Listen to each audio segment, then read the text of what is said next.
This channel does not promote or promotion any illegal activities. All content provided by this channel is meant only for educational purpose only.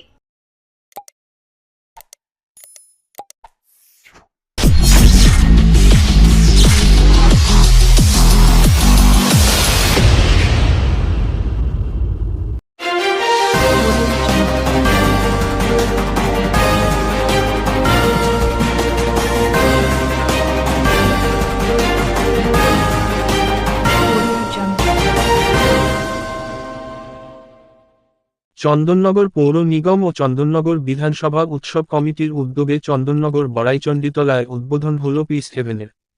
Chandannagar পৌর নিগমের mayor Ram Chakraborty জানান, চন্দননগর পৌর নিগমের অন্তর্গত অনেক জায়গায় উন্নয়নমূলক কর্মযজ্ঞ আগেও হয়েছে, এখনও চলছে, কিন্তু চন্দননগরে যেটি একমাত্র অসম্পূর্ণ ছিল সেটি হল পিস হেভেন। অর্থাৎ কোন মৃত ব্যক্তি মৃত্যুর পর তাকে দাহ করার আগে দেহ সংরক্ষণ করার যে অত্যাধুনিক জায়গা, আজ চন্দননগর বিধানসভার বিধায়ক তথা মন্ত্রী ইন্দ্রনীল সেনের উদ্যোগে অসমাপ্ত কাজটি সম্পন্ন হল। আমরা অতীতে সকল সম্প্রদায়ের মানুষের জন্য সব রকম ব্যবস্থা গ্রহণ পৌর নিগমের উদ্যোগে করা হয়েছে। উন্নয়ন বলতে শুধু রাস্তা, জল, আলো সহ নিকাশি ব্যবস্থা শুধু নয়, প্রত্যেকটি মানুষের জন্য সুস্থ বা অসুস্থতা বা তার মৃত্যুকালে তাকে সংরক্ষণের যে ব্যবস্থা, সেটাও একটা বড় কাজ। মেয়র জানান, বিধানসভার বিধায়ক তথা মন্ত্রী ইন্দ্রনীল সেন, চন্দননগর পৌর নিগম ও চন্দননগর উৎসব কমিটি সহ কিছু ব্যক্তিগত মানুষ এই পিস হেভেনের 4টি সংরক্ষণ স্থানের উদ্যোগী হয়ে আজ এটি শুভ উদ্বোধন হল। এই উদ্বোধন অনুষ্ঠানে উপস্থিত ছিলেন চন্দননগরের বিধায়ক তথা পশ্চিমবঙ্গ সরকারের মন্ত্রী ইন্দ্রনীল সেন, চন্দননগর পৌর নিগমের মেয়র রাম চক্রবর্তী সহ অন্যান্য মেয়র পরিষদ সদস্যরা। শুভেচ্ছা, ভালোবাসা। এবং পরশুদিনে আমরা জানি যে আমাদের প্রাক্তন মুখ্যমন্ত্রী কমরেড শ্রী বুদ্ধদেব ভট্টাচার্য আমাদের ছেড়ে চলে গেছেন। চন্দননগরের নাগরিক যারা রয়েছে আমাদের এখানে আজকে উপস্থিত, আমি সবাইকে অনুরোধ করব তার আত্মার শান্তি কামনা করে 1 মিনিট নীরবতা পালন করার জন্য।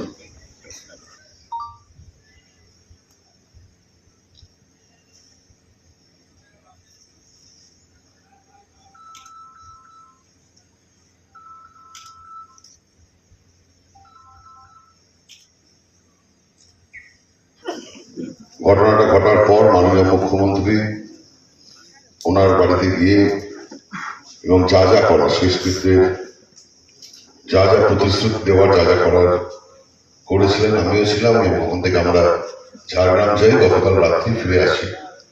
এবং আমাদের মাননীয় মুখ্যমন্ত্রী জানেন যে আজকে চন্দননগরে প্রথমবারের জন্য একটা পিস হেভেন আমরা করছি।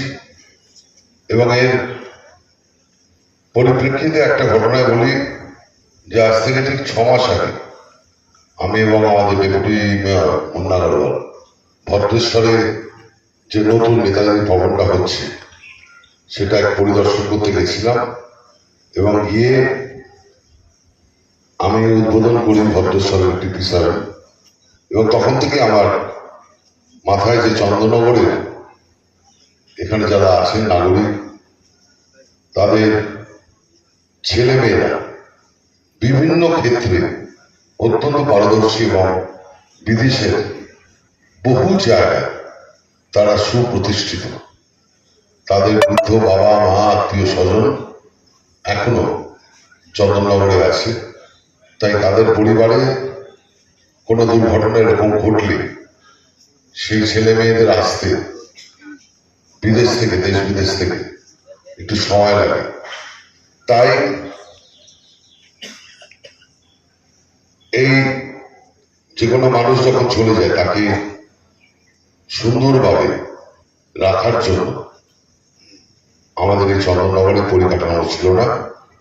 এবং গত ফেব্রুয়ারি মাসে আমাদের যখন ক্লাসিক্যাল কনফারেন্স হচ্ছিল চন্দননগরে, আমি মেয়র এবং ডেপুটি মেয়র, আমাদের কমিশনার, সেক্রেটারি যারা ছিল, তাদের সঙ্গে চা খেতে খেতে আমি বলি যে চন্দননগরে এরকম একটা পিস হেভেন আমার অনেকদিনের পরিকল্পনা ছিল, করতে হবে। আমি ধন্যবাদ জানাই চন্দননগর কর্পোরেশনকে, তারা এই জায়গাটা এই মহৎ কার্যের জন্য দিয়েছে, এবং তারপর তার পরিকাঠামো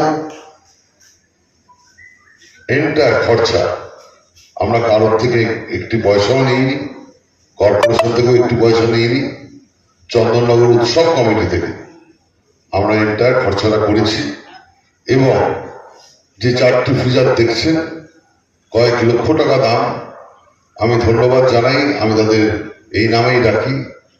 ডাবু রয়েছে, বুবু রয়েছে, মটন ডেয়ারির বাবু রয়েছে, অরিন্দম রয়েছে। এদের 4জনকে বলি যে এই 4টে রেফ্রিজারেশনের জন্য যেটা প্রয়োজন, এই ধরনের আমরা পরিকল্পনা করছি, তোমরা কি আমাদের সহযোগিতা করবে? তারা এক কথায় বলে যে এক একটির খরচা আমরা দেব। তাই আমাদের সবার তরফ থেকে এই 4জনকে একদম আন্তরিক শুভেচ্ছা ভালোবাসা জানাই, এবং তাদের পরিবারের প্রত্যেককে বলি যে চন্দননগর যে সত্যি এগিয়ে চন্দননগর, তার প্রতিকৃতি হিসাবে তাদের পরিবার যেভাবে এগিয়ে এসছে, আশা করব আগামী দিন চন্দননগরের মানুষ এরকম মহৎ কাজে তারা সংযুক্ত হবে। এবং তার মধ্যে আমাদের লোকসভার জন্য অ্যাডমিনিস্ট্রেটিভ কাজ অনেক কিছু আমরা করতে পারিনি। 4 জুন গণনার পর আবার 7ই জুন থেকে অ্যাডমিনিস্ট্রেটিভ কাজ শুরু হয়েছে। আমাদের অন্যান্য কাজ, রাজনৈতিক বিভিন্ন আমাদের কাজের সঙ্গে আমরা যুক্ত ছিলাম, কিন্তু এই প্রায়োরিটির মধ্যে ছিল এটা যত তাড়াতাড়ি দ্রুততার সঙ্গে আমরা এটা সম্পন্ন করতে পারি, এবং আপনাদের সবার সহযোগিতায় দল নির্বিশেষে চন্দননগরের প্রত্যেক কটা মানুষের আশীর্বাদ, দোয়া এবং ব্লেসিংয়ে এই কাজটা করতে পেরে আমরা নিজেদেরকে ধন্য মনে করছি। এবং আগামী দিন এই ধরনের অনেক কাজ চন্দননগরের মানুষের পাশে, যাতে আমরা কাজের মধ্যে দিয়ে তাদের আরো নিবিড় সম্পর্ক তৈরি করতে পারি, সেই চেষ্টা করে যাব। প্রত্যেকে খুব ভালো থাকুন। এবং চন্দননগরের, হ্যাঁ দেখুন, আজকে আমরা বেসিক্যালি এখানে এসেছি পিসাবের জন্যই। আপনারা বাড়িকে বৈতরণ্য দেখছেন, এখানে প্রায় আমরা 3 কোটি টাকা খরচা করে নতুন করে যা যা করার সবই আমরা করেছি মাননীয় মুখ্যমন্ত্রী মমতা বন্দ্যোপাধ্যায়ের অনুপ্রেরণা, এবং অবশ্যই চন্দননগরের প্রতি তার যে আন্তরিক একটা ভালোবাসা রয়েছে তার প্রমাণ হিসাবে আজকে এমন একটা সময় দুপুরবেলা, আমার অন্যান্য অনেক কাজ ছিল, আমি বললাম আমি গতকাল রাত্রে ঝাড়গ্রাম থেকে ফিরেছি, সকাল থেকে অনেকগুলো কাজ করছি। আপনারা জানেন এখানে বিভিন্ন প্রকল্পের কাজ হচ্ছে, সেই কাজগুলো দেখভাল করার জন্য KMDA, Bengal gas, UD department, পাওয়ার ডিপার্টমেন্ট, তাদের নিয়ে আমি একটা ব্যক্তিগত মিটিং করেছি, এবং আশা করব খুব দ্রুততার সঙ্গে এই কাজগুলো সম্পন্ন হবে। এবং আরেকবার ঠিক যেভাবে আমাদের কাজ হচ্ছে তার প্রতিশ্রুতি দিয়ে যাই, আমরা এভাবেই কাজ করে যাব। মানুষের পাশে ছিলাম, মানুষের পাশে আছি, এবং মানুষের শেষ নিঃশ্বাস অবধি যেমন ছিলাম, তার আত্মার সঙ্গেও আমরা জড়িয়ে থাকবো এই ধরনের কাজের মধ্যে দিয়ে। এবং আরো একবার আমাদের প্রাক্তন মুখ্যমন্ত্রী কমরেড শ্রী বুদ্ধদেব ভট্টাচার্যের আত্মার শান্তি কামনা করে আমরা যে 1 মিনিট নীরবতা পালনের মধ্যে দিয়ে পালন করলাম, আরেকবার তার আত্মার শান্তি কামনা করে আমার বক্তব্য শেষ করলাম। এবং আর এখানে অনেকেই আছে, অনেক বক্তব্য রাখতে পারে, তবে আমার মনে হয় এই সময়টা এমন অনেকে হয়তো আমরা উপস্থিত হতে পেরেছি প্রত্যেকেই। এটা কিন্তু একান্ত একেবারে ঐকান্তিক ইচ্ছা বলুন, আন্তরিকতা বলুন, এবং উৎসাহ বলুন, দীপনা বলুন আমাদের মাননীয় মন্ত্রী ইন্দ্রনীল সেন মহাশয়। একটা কথা প্রসঙ্গে হচ্ছিল যে চন্দ্রনগরে ডেভেলপমেন্টের কাজ আমরা করছি, অনেক কিছুই হচ্ছে, কিন্তু এই যে মৃত্যু হয়ে যাওয়ার পর মৃত ব্যক্তিদের যে সংরক্ষণের যে ব্যবস্থা, বিশেষ করে এখন বহু বাড়িরই ছেলেমেয়েরা বাইরে কর্মসূত্রে বাইরে থাকেন, হয়তো একদিন বা দুদিন পরে তারা আসেন তাদের প্রিয়জনকে দেখতে, সেই জায়গাটা আমাদের ছিল না। সেটা একটা উদ্যোগ তিনি একদিন কথা ছড়িয়ে একদিন বসে বসে থেকে এরকম একটা জায়গায় তৈরি মাননীয় মন্ত্রী বললেন যে 4জন ব্যক্তিও তারা উৎসাহী হয়েছেন আমাদের চন্দ্রনগরের মধ্যেই, তারা এগিয়ে এলেন এই সহযোগিতা কাজটা করার জন্যে।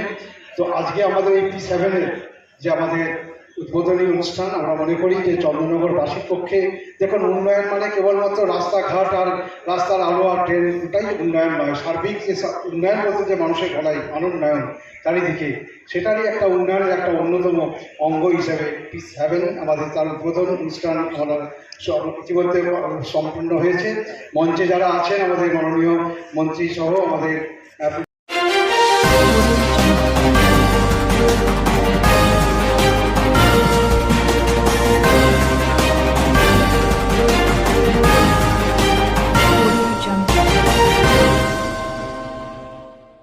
অনেক ডেভেলপমেন্ট ওয়ার্ক আমরা করতে পেরেছি বা করছি, কাজের শেষ নেই।